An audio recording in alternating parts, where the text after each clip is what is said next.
guys, it is Saturday here on Pagan Perspective. I'm your Saturday host Brendan, and this week we are talking about soft polytheism and labels.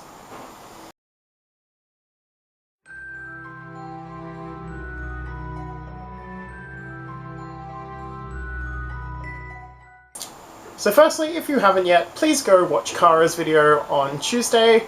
It was incredible and covers so much and really doesn't leave much left for the rest of us this week, but is wonderful and fabulous. Also, the channel actually covered questions on soft and hard polytheism back in 2011. I will post a link for the blog spot, which will have all the details for those weeks.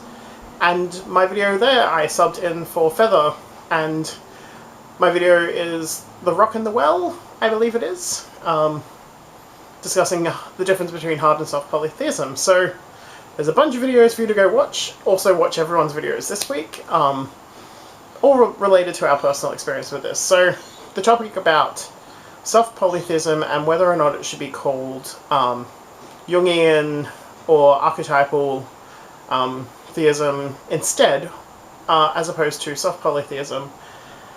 I think it comes down to really narrowing down or defining words.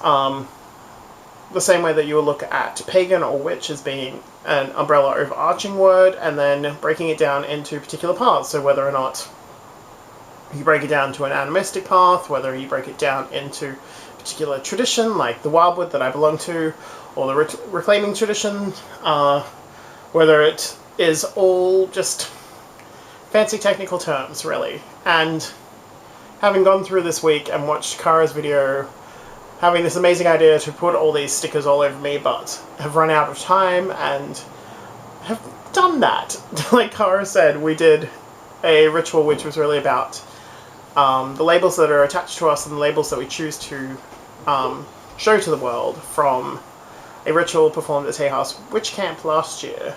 And Kara did an amazing job taking that work from camp into the video that she produced. But I think for me, labels are an important thing in narrowing down who I am and identifying who I am, and being able to have starting points for people who may have questions, whether it be looking at questions in relation to what my practices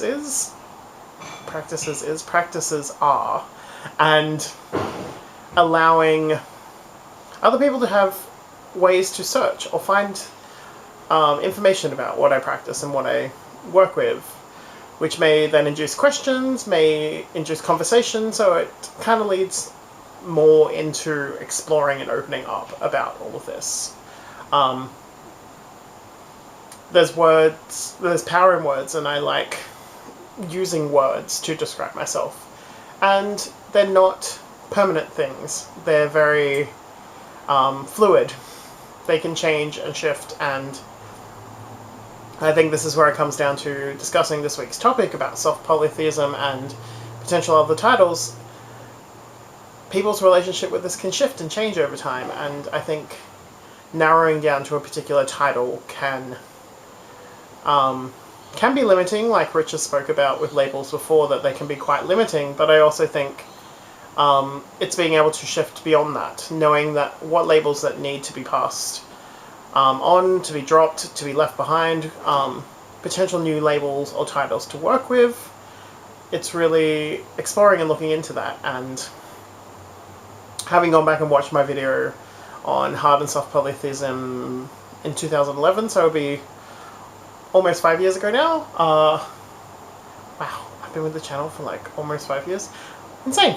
Okay, anyway, I still identify as a hard polytheist, that all gods that I work with are individual entities and beings. Because it's also now the way that I work, everything is a god. It has that divine spark and that divine energy, so therefore it is a god.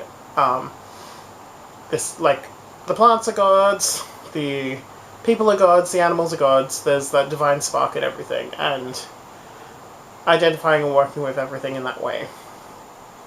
And I think everything is that individual thing, but also there is this many parts where this concept of everything going back to this like cauldron of life and divine and divinity and spark, but everything develops from that. I think I used the analogy for self-polytheism in my old video about it being a seed, and then it grows and then branches out, and that all the gods are still feeding back to that single seed.